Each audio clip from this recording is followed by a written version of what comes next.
I don't know. Can I read this one? Wow. Okay. It was like 3 years ago, right? I'm not sure. I just gonna try to read this one. Okay, this book.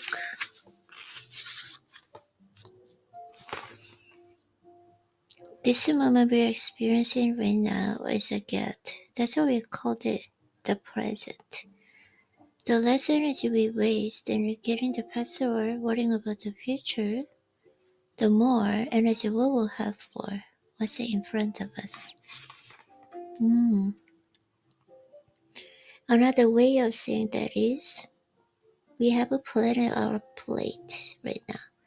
Focus on that, no matter how small or insignificant it is. Do the very best you can right now. Don't think about what distractors may say. Don't dwell on needlessly complicate. Be here. Be all of you. Be present. Is this happening? Oh, okay, just stillness. Okay. And if we had a trouble with this in the past, that's okay. That's nice thing about the present. It keeps us showing up to give you a second chance.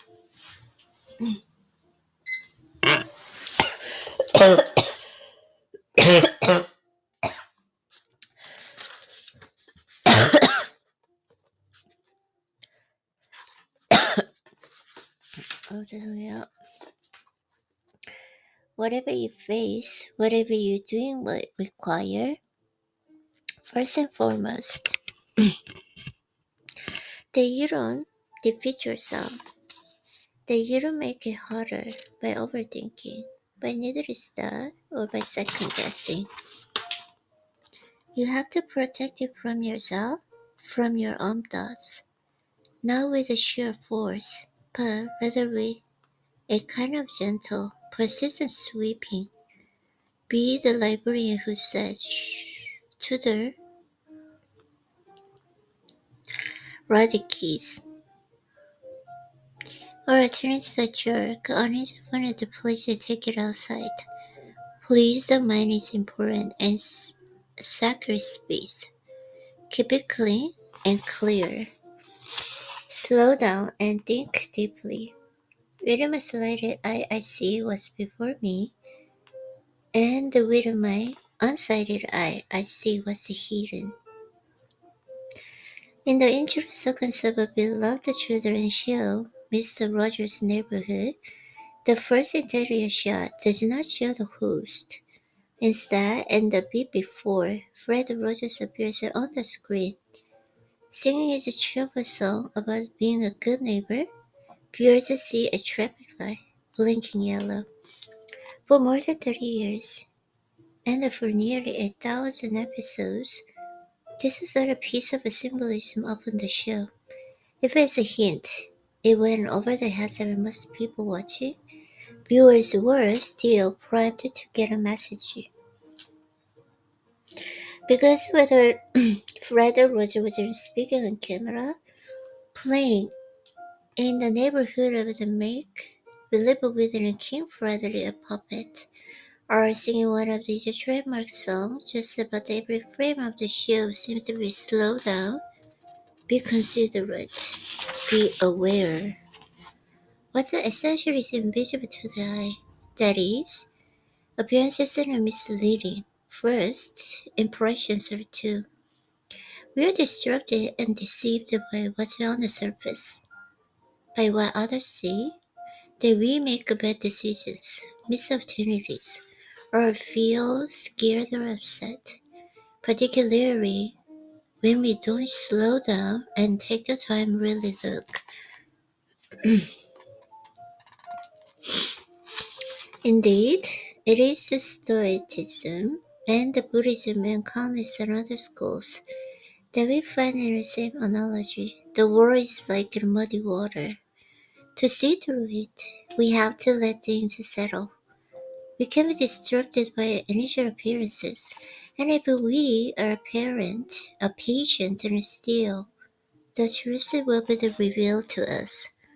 That's what Mr. Rogers taught children to do, starting a crucial habit as early as possible in their lives. In countless episodes, Rogers would take a topic, whether it was several words or how crayons were made, divorce and having fun, and walk his young viewers through what was really happening and what it meant.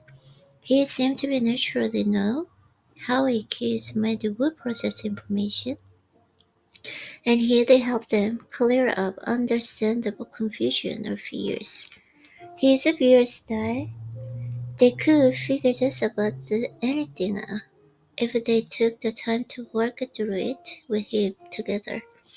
The Buddhists say we must empty our minds to be fully present. We'll never get anything done if we are paralyzed by overthinking. On the other hand, we must look and think and study deeply if we are ever truly know, and if we are not avoid falling into destructive patterns that harms so many people. Mm. We have to get better at thinking deliberately and intentionally about the big questions on the complicated things and understanding what's really going on with the person or a situation or with the life itself. We have to do the kind of things that 99% of the population is just not doing. And I have to stop doing the destructive thinking that they spend 99% of their time doing. Uh, that enlightenment wasn't simply a matter of thinking nothing, but it will also help you find a peace and comfort. So much of the distress we feel comes from reaching uh, instinct instinctually instead of the acting with a conscientious deliberation. I'm sorry. So many of the what we get wrong come from the same place. We are reacting to shadows. We are taking its certain impressions we have yet to test. We are now stopping to put on our glasses and really look. Think about what's important to you. Think about what's actually going on. Think about what might be hidden from you. Think about what the rest of the classroom looks like. Think about what the meaning of life really is. Sit alone in the room and let your thoughts go wherever they will. Do this for 1 minute. Work up to the 10 minutes a day of this minutes in mental injury. Then start paying attention to your thoughts to see if a word or goal materializes. If it doesn't, extend the exercise to 11 minutes, then 12, and 13, until you find the length of time you need to ensure that something interesting will come to mind. The Gallic phrase for the state of mind is quietness without loneliness. 아, 나 너무 행복해. 내가 이걸 quietness without loneliness.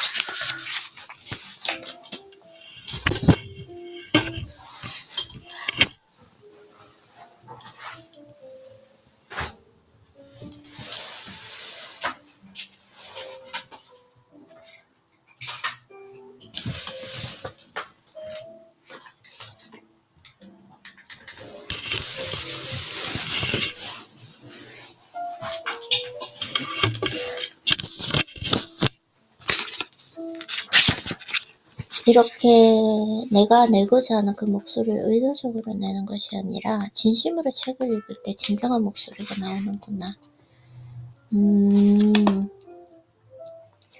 All journalers, some did it in the morning, some did it sporadically. Some, like Leonardo da Vinci, kept their notebooks on their person at all times. John F. Kennedy kept a diary during his travels before World War II. And then the president was more of the note-taker and a dawdler, which is shown in studies to improve memory on the White House stationery was to clarify his thinking and keep a record of it. Okay. This is what the best journals look like. They aren't for the reader, they are for the writer.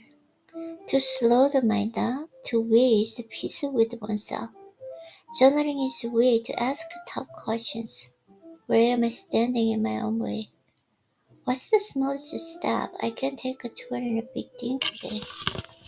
Why am I so worked up about this? What blessings can I count right now? Why do I care so much about impressing people? What is the hardest choice am I avoiding? Do I rule my fears or do they rule me? How will today's difficulties reveal my character? While there are plenty of people who will, and it already swear to the benefits of journaling, the research is compelling too. According to the one study, journaling helps improve well-being after traumatic and stressful situation. That's really the idea. Instead of carrying the baggage around your head and heart, we put it down on a paper. Instead of reading, instead of letting racing thoughts run unchecked, or leaving half-baked assumptions unquestioned, we force ourselves to write and examine them. Putting your own thinking down on paper lets you see it from a distance. It gives an objectivity that is so often missing when anxiety and fears and frustrations flow your mind. What's the best way to start journaling? Is there an ideal time of the day? How long should it take? Who cares? How you journal is much less important than the way you are doing it. To get something off your chest, to have a quiet time with your thoughts, to clarify those thoughts, to separate the harmful from the insightful. There's no right way or wrong way. The point is just do it. If you study people to stop, start again. Getting out the rhythm happens. The key is to carve out the space again today. The Prince Peter, who called the Stoicism his counseling religion, struggle as we struggle. I'm taking on my journal again after a long break. I think it may be a way of calming this nervous excitement that has been worrying me for so long. That is what journaling is about. It's a spiritual windshield wipers, as the writer Julia Cameron once put it. It's a few minutes of reflection that puts dimension and creates in stillness. It's a break from the world, a framework for the day ahead, a coping mechanism for the troubles in an hours just past, a relieving offering your creative juices for relaxing and clearing once, twice, 3 times a day, whatever. Find what works for you. Just know that it may turn out to be the most important thing you do all day. Okay, I'm going to read this book tomorrow as well. Beautiful book.